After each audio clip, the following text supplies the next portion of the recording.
सोचो तुम्हारी सुबह की शुरुआत कैसे होती है। तुम्हारी आंखें खुलेंगी, थोड़ा स्ट्रेच करोगे और शायद एक रिलैक्स मॉर्निंग का प्लान बनाओगे, राइट। लेकिन सोचो अगर तुम्हारी आंखें खुलेंगी और तुम देखो कि तुम्हारे बिस्तर के पास एक लड़की लेटी है, लेकिन ट्विस्ट ये है कि वो आधी नागिन और आधी लड़की है, तो क्या होगा। ये एक्सैक्ट सिचुएशन होती है हमारे एनिमे के हीरो किमिहितो कुरुसु के साथ। स्टोरी की शुरुआत होती है एक आम सुबह से, तभी किमिहितो की आंखें धीरे धीरे खुलती है, लेकिन अगले ही मोमेंट वो एक स्टनिंग डिस्कवरी करता है। उसके बिस्तर के पास एक खूबसूरत लड़की लेटी है जो देखा जाए तो नॉर्मल नहीं लग रही। पहले ही नजर में किमिहितो शॉक हो जाता है, उसका दिमाग कंफ्यूजन से भर जाता है। ये कौन है, मैं यहाँ कैसे आया, क्या कल रात मैंने कुछ ज्यादा ही पी ली थी। अपने आप को गलत घर में होने का महसूस करते हुए वो पूरी इज्जत से माफी मांगकर वहाँ से निकलने की कोशिश करता है, लेकिन लड़की जो अपने आप को मिया कहती है उसके आगे किमिहितो का प्लान फ्लॉप हो जाता है। मिया अपनी लंबी सी पूंछ का इस्तेमाल करके किमिहितो को घूमकर पकड़ लेती है। अब ये सिचुएशन और ज्यादा अजीब बन जाती है। किमिहितो काफी डर गया होता है, लेकिन तभी उसका दिमाग काम करता है और अपनी जान बचाने के लिए वो मिया की पूंछ को जोर से पकड़ लेता है। अब तुम्हें एक फन फैक्ट बता दूं, नागिन का सबसे वीक स्पॉट होता है उसकी पूंछ। जैसे ही किमिहितो पूंछ को जोर से रगड़ता है, मिया चीखने लगती है और उसे छोड़ने पर मजबूर हो जाती है, लेकिन तब तक किमिहितो की हालत एक कुत्ते के जैसी ही खराब हो जाती है और तभी वो बेहोश हो जाता है। ये पूरा सीन कॉमेडी होने के साथ साथ थोड़ा रोमांटिक भी लगता है, लेकिन एक बात क्लियर है, किमिहितो मिया को देखकर इतना शॉक नहीं होता जितना होना चाहिए। क्योंकि इस दुनिया में अब ये चीजें कॉमन हो चुकी हैं। तभी हमें बताया जाता है कि इस एनिमे की दुनिया में इंसानों और हाफ ह्यूमंस जैसे मिया के बीच एक ऑफिशियल एग्रीमेंट हुआ था। कुछ सालों पहले एक ट्रीटी साइन हुई थी जो ये अलाउ करती थी कि हाफ ह्यूमंस इंसानों के साथ रह सकते हैं और उनकी कल्चर और लाइफस्टाइल को समझ सकते हैं। इसका पर्पस था पीस एस्टेब्लिश करना और दोनों स्पीशीज के बीच अंडरस्टैंडिंग बढ़ाना। इस कॉन्ट्रैक्ट के रूल्स के हिसाब से हर इंसान को एक हाफ ह्यूमन साथ रहने के लिए असाइन किया जाता है। इस सेटअप का आइडिया है कि हाफ ह्यूमंस को इंसानी दुनिया के साथ एडॉप्ट होने का मौका मिले और इसी वजह से किमिहितो और मिया एक छत के नीचे रह रहे हैं। पर किमिहितो के लिए ये सिचुएशन एक नॉर्मल रूममेट सेटअप से काफी ज्यादा चैलेंजिंग होने वाली है। अगली सुबह किमिहितो मिया के साथ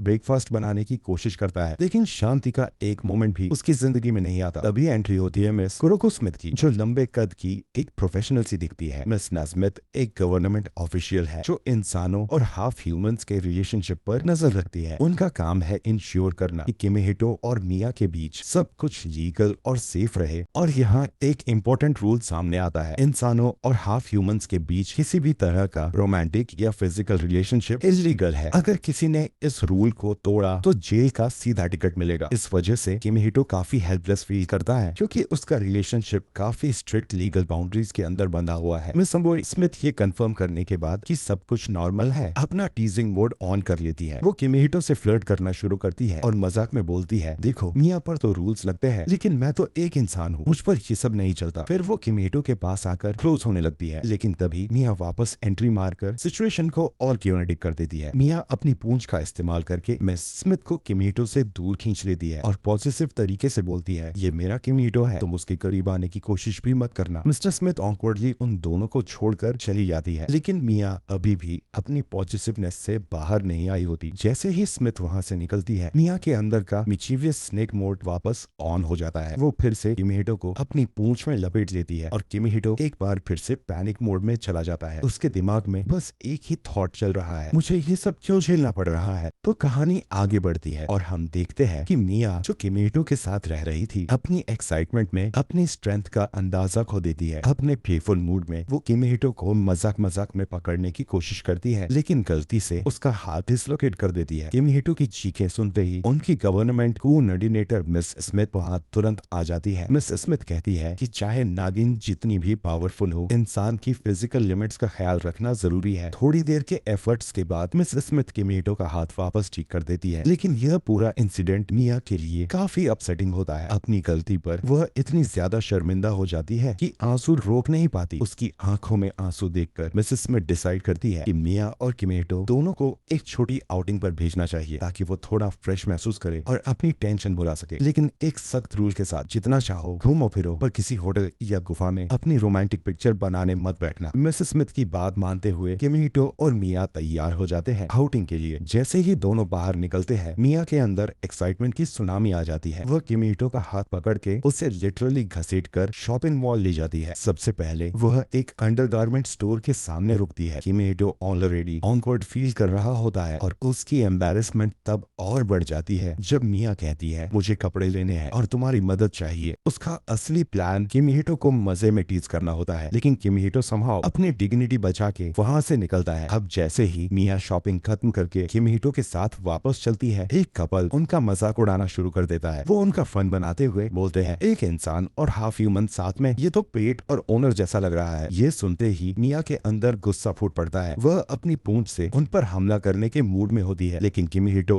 तुरंत बीच में आ जाता है और मिया का अटैक खुद पर ले लेता है। किमिहितो की चोट खाने से लोग उन्हें घूरने लगते हैं और कुछ लोग मिया की फोटो भी खींचने लगते हैं। मिया के लिए ये काफी एम्बेरसिंग हो जाता है। अनकंफर्टेबल सिचुएशन से बचने के लिए किमिहितो और मिया एक शांत जगह ढूंढने लगते हैं, लेकिन आखिर में वो उसी होटल में पहुंच जाते हैं जहां उन्हें स्पेसिफिकली मना किया गया था। होटल के रिसेप्शन पर मिया का टेंशन बढ़ता है, लेकिन किमिहितो उसे समझाता है कि वह सिर्फ रेस्ट करने के लिए आए हैं। दोनों एक रूम में थोड़ा आराम करते हैं, लेकिन उसके पहले कि वह प्रॉपरली सेटल हो पाते तभी वहां mission impossible style miss Smith की टीम की एंट्री होती है। FBI स्टाइल एजेंट्स दोनों को वहां से सीधा निकाल देते हैं और उनका घर वापस ले जाते हैं। वापस जाते वक्त उनका सामना फिर से वही कपल से होता है जो पहले उनका मजाक उड़ा रहे थे। वो उन दोनों को और ज्यादा प्रोवोक करने लगते हैं। देखा तुम लोग किसी होटल में जाकर क्या कर रहे थे? ये बातें सुनकर मिया का गुस्सा बढ़ता है, लेकिन इस बार वह खुद को रोक लेती है। उसके चेहरे पर सिर्फ आंसू होते हैं, क्योंकि वह जानती थी कि अगर उसने कुछ किया तो वह लॉ तोड़ देगी और उसे जेल भेजा जा सकता है। मिया की बेजुबानी देखकर किमिहितो के अंदर का गुस्सा फूट पड़ता है। अपने आप को कंट्रोल करना मुश्किल होता है और वह उन दोनों कपल्स को सीधा जाकर एक जोर का पंच मार देता है। वह दोनों लिटरली हवा में उड़ जाते हैं और शायद घर वापस गिरते हैं। जब सब लोग घर वापस पहुंचते हैं, मिस स्मिथ एक बार फिर किमिहितो की मरहम पट्टी करते हुए उन्हें समझाती है कि जो हुआ उसका लीगल कॉन्सिक्वेंस नहीं होगा। तुम दोनों के अगेंस्ट कोई चार्जेस नहीं लगाए जाएंगे। वह कहती है तुमने बस अपने दोस्त को बचाने की कोशिश की थी। यह सुनकर मिया और किमिहितो दोनों का टेंशन हल्का हो जाता है। अगली सुबह एक नए ट्विस्ट के साथ शुरू होती है, जब मिस स्मिथ अपनी चालाकी और ड्यूटी के साथ मिया और किमिहितो के रिश्ते का हेल्थ चेकअप करने के लिए फिर से उनके घर आ जाती है। बस एक छोटी ट्रिक के जरिए मिस स्मिथ देखना चाहती थी कि क्या उनके जाने के बाद दोनों के बीच कोई स्पेशल कनेक्शन बन रहा है, लेकिन जब तक वो वहां पहुंचती है, मिया और किमिहितो दोनों एक दूसरे से सेफ डिस्टेंस पर बैठे होते हैं, जैसे कुछ हुआ ही ना हो। मिस स्मिथ उनसे माफी मांगकर वादा करती है कि वो उनका पर्सनल स्पेस दोबारा इन्वेड नहीं करेंगी, लेकिन किमिहितो की चुनौतियां अभी खत्म नहीं हुई थी। अगले ही दिन जब वो अपने टेरेस पर मिया के साथ कपड़े सुखा रहा था, एक अजीब सी बर्ड गर्ल हवा से निकलती है और बिना किसी वार्निंग के किमिहितो को अपने पंजों में जकड़ कर ले जाती है। उड़ान के बीच किमिहितो सिर्फ एक ही सवाल कर पाता है, तुम कौन हो और मुझे यहाँ क्यों ले जा रही हो? लेकिन उस बर्ड गर्ल जिसका नाम पापी है का जवाब कुछ खास समझने लायक नहीं होता, क्योंकि शायद कपड़ों के साथ उसका दिमाग भी हल्का था। उसके चाइल्डिश बिहेवियर को देखकर किमिहितो समझ जाता है कि उससे बात निकलवाने के लिए एक बचपन वाला ट्रिक यूज करना पड़ेगा और फिर एक आइसक्रीम का जादू शुरू होता है। किमिहितो एक आइसक्रीम लाकर पापी को ऑफर करता है और उससे जेंटली बातें निकलवाने की कोशिश करता है। पापी अपने बर्ड लाइक क्लॉज की वजह से आइसक्रीम को संभाल नहीं पाती, जो सीधा जमीन पर गिर जाता है। उस मोमेंट पापी के चेहरे पर एक उदासी छा जाती है और किमिहितो का दिल पिघल जाता है। वो दूसरी आइसक्रीम उसके लिए निकालता है और इस बार पापी डायरेक्टली किमिहितो के हाथ से आइसक्रीम खाने लगती है। अगर कोई दूर से देखता तो ये मोमेंट काफी अजीब लगता, लेकिन किमिहितो सिर्फ एक मासूम सी स्माइल के साथ इस सीन को हैंडल करता है। तभी एक फनी मिसहैप होता है। पापी का आइसक्रीम एंथुसियाज्म इतना ज्यादा हो जाता है कि पूरी आइसक्रीम उसके ऊपर गिर जाती है। उसको स्टिकी फील होने लगता है और बिना सोचे समझे वो सारे कपड़े उतारकर पास के फाउंटेन में कूद जाती है। प्रॉब्लम ये थी कि पापी को ह्यूमंस के बेसिक एटिकेट्स के बारे में कुछ नहीं पता था। जब किमिहितो उसे रोकने की कोशिश करता है तो उल्टा पापी उसे भी खींचकर फाउंटेन में ले जाती है। सीन और ज्यादा ड्रामेटिक तब हो जाता है जब मिया फाउंटेन के पास पहुंचती है। अपने जेलस मोड में वो गुस्से से पापी से लड़ने लगती है, तुमने बिना पूछे मेरे किमिहितो को कैसे उड़ाया? मिया का गुस्सा जायज था, लेकिन तभी उन दोनों का ध्यान एक छोटी सी बच्ची पर जाता है जो एक टॉल ट्री के ऊपर फंसी होती है। किमिहितो, मिया और पापी अभी तक आपस में उलझ रहे थे, लेकिन अब एक नए मिशन के लिए एक टीम बन गए। पापी अपने पंखों का इस्तेमाल करते हुए बच्ची को रेस्क्यू करने की कोशिश करती है, लेकिन उसकी इनएक्सपीरियंस्ड फ्लाइंग की वजह से वो अपने मुंह के बल नीचे गिर जाती है। मिया का मेथड थोड़ा इंटिमिडेटिंग था, जिसकी वजह से बच्ची और भी ज्यादा डर गई और गलती से ट्री से गिरने लगी। क्रिटिकल मोमेंट में पापी अपनी फ्लाइंग स्किल्स को सुधार कर बच्ची को बचा लेती है। सीन काफी क्योटिक हो गया था और सबकी नजर वहां लग गई। जब लोग इकट्ठे होने लगे, एक पुलिस ऑफिसर आता है और पापी, मिया और किमिहितो से उनकी आइडेंटिटी और वहां होने की वजह पूछता है। प्रॉब्लम ये थी कि पापी के पास कोई लीगल डॉक्यूमेंट्स नहीं थे, क्योंकि वो अपने कोऑर्डिनेटर से भाग आई थी। अगर पुलिस को ये बात पता चल जाती तो या तो उसे जेल में डाल दिया जाता या उसे डिपोर्ट कर दिया जाता। किमिहितो एक हीरोइक झूठ बोलते हुए पुलिस वाले से कहता है पापी मेरी फैमिली मेंबर है, लेकिन ये बात उल्टा उनके लिए प्रॉब्लमैटिक बन जाती है क्योंकि पुलिस अब लीगल डॉक्यूमेंट्स की डिमांड करने लगती है। तभी ड्रामेटिक टाइमिंग में मिस स्मिथ वापस अपीयर होती है जो हर बार की तरह सिचुएशन को संभाल लेती है। वो पापी के फेक लीगल डॉक्यूमेंट्स प्रेजेंट कर पुलिस वाले को शांत कर देती है। घर लौटने के बाद मिस स्मिथ डिक्लेयर करती है कि अब से पापी किमिहितो की केयर में रहेगी। उनका कहना था पापी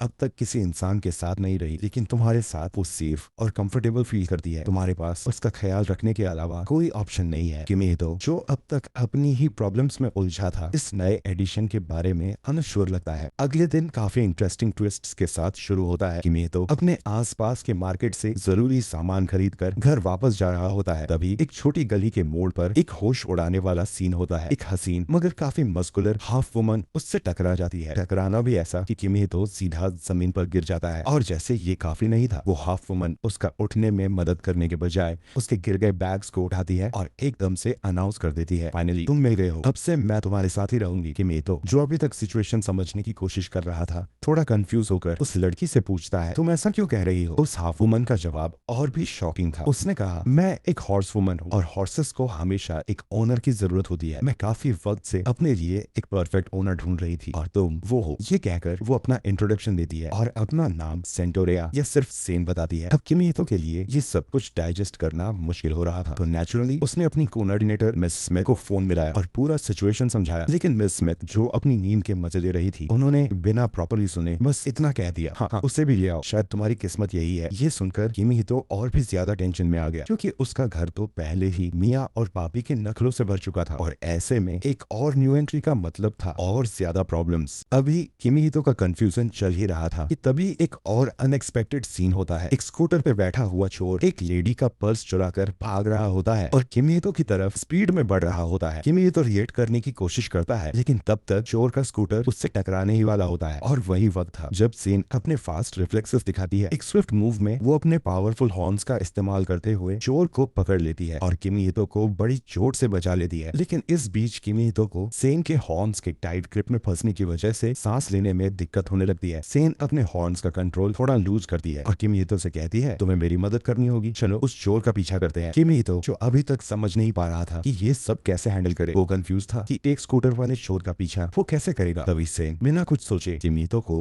अपनी बैक पर बिठा लेती है। हाँ बिल्कुल वैसे जैसे एक प्रॉपर घोड़े की सवारी होती है। किमिहितो के चेहरे पर एक ऑकवर्ड एक्सप्रेशन था लेकिन सेन ने बिना टाइम वेस्ट किए चोर का पीछा करना शुरू कर दिया। सेन की स्पीड और एजिलिटी की वजह से वो चोर को जल्दी पकड़ लेते हैं। लेकिन जब चोर को कॉर्नर में पकड़ लिया जाता है तब वो छुरी निकाल लेता है और सेन पर हमला करने की कोशिश करता है। उसका प्लान देखते ही किमिहितो इंस्टिंक्टिवली सेन के आगे आ जाता है और छुरी उससे लग जाती है। किमिहितो उस चोट की वजह से अनकॉन्शियस हो जाता है। जब किमिहितो की आंख खुलती है तो वो देखता है कि उसकी बैंडेजेस लग चुकी है और सेन उसके पास बैठी उसका ख्याल रख रही है। उस मोमेंट पे सेन उससे कुछ शॉकिंग चीजें बताती है। वो कहती है अब तुम मेरे मास्टर बन चुके हो क्योंकि तुमने मेरी सवारी की है और हमारी स्पीशीज के रूल्स के मुताबिक जिस इंसान की सवारी होती है वो हमारा मास्टर बन जाता है। ये एक तरह का रिचुअल है। किमिहितो के चेहरे पर डिसबिलीफ था लेकिन उसके पास कोई ऑप्शन नहीं था। उससे सेन को अपने साथ रखने के लिए राजसी होना पड़ा। जैसे ही किमिहितो सेन को घर लाता है वहाँ एक और ड्रामा शुरू हो जाता है। मिया जो ऑलरेडी पजेसिव है और पापी जो हर चीज को एक गेम की तरह लेती है, दोनों सेन की एंट्री से खुश नहीं होते। तीनों लड़कियों के बीच एक हीटेड आर्ग्यूमेंट शुरू हो जाता है जिसमें किमिहितो फिर से बेचारा बन जाता है। शांति की तलाश में से किमिहितो को एक पार्क ले जाती है। पार्क के खुले माहौल में से किमिहितो से अपनी एक छोटी सी रिक्वेस्ट करती है, मुझे तुमसे कुछ मांगना है। वो शर्माते हुए कहती है। किमिहितो जो अब तक काफी वियर्ड एक्सपीरियंसेस से गुजर चुका था थोड़ा नर्वस हो जाता है। उसका दिमाग उल्टे सीधे सिनारियो सोच रहा होता है लेकिन फिर से बस उसका हाथ पकड़ने की रिक्वेस्ट करती है क्योंकि वो जिंदगी भर अपने हाथों में सिर्फ तलवारें पकड़ती आई है। उसके इस इनोसेंट रिक्वेस्ट से किमिहितो रिलैक्स हो जाता है और उसका हाथ पकड़ने की परमिशन दे देता है। लेकिन उसके बाद सीन और ड्रामेटिक बन जाता है जब मिया और पापी वहां आ जाते हैं और सेन को किमिहितो का हाथ पकड़े हुए दिखते हैं। जेलसी के मारे वो दोनों सेन से झगड़ा करने लगते हैं। तभी मिस स्मिथ वहां से गुजरती है और सिचुएशन को कंट्रोल करने के लिए एक ट्रैंक्विलाइजर डार्ट गन का इस्तेमाल करने की कोशिश करती है लेकिन उनका निशाना गलत हो जाता है और सारे डार्ट्स सीधे किमिहितो को लग जाते हैं। बेचारा किमिहितो फिर से अनकॉन्शियस हो जाता है। जब किमिहितो को होश आता है तो वो अपने घर में होता है। मिस स्मिथ उसकी हालत देखकर हंस रही होती है और तीनों लड़कियां मिया, पापी और से उसके उसके सामने माफी मांगती है। वो कहती है कि वो आगे से अपने एक्शंस पर कंट्रोल रखेंगी, लेकिन किमिहितो को पता है कि ये बस शुरुआत है और अभी और ड्रामा बाकी है। तो भाई अगर तुम लोग चाहते हो कि मैं इसका धमाकेदार पार्ट 2 लेकर आओ तो फटाफट इस वीडियो को सपोर्ट दिखाओ। मतलब यार इस वीडियो को ऐसे फैलाओ जैसे बारिश के बाद मच्छर फैलते हैं। और हाँ, पार्ट 2 मिस ना हो इसके लिए चैनल को सब्सक्राइब जरूर करना और बेल आइकन को ऑन पे सेट कर देना। वीडियो को लाइक ठोक दो और नीचे कमेंट्स में अपनी राय जरूर बताओ। याद रखना जितने ज्यादा कमेंट्स और सपोर्ट मिलेगा उतना ही जल्दी मैं पार्ट 2 लेकर आऊंगा। और हाँ, जब तक पार्ट 2 आता है तुम मेरे पुराने एक्सप्लेन वीडियोस को देख सकते हो जब मैंने और भी इंटरेस्टिंग एनिमे सीरीज को एक्सप्लेन किया है।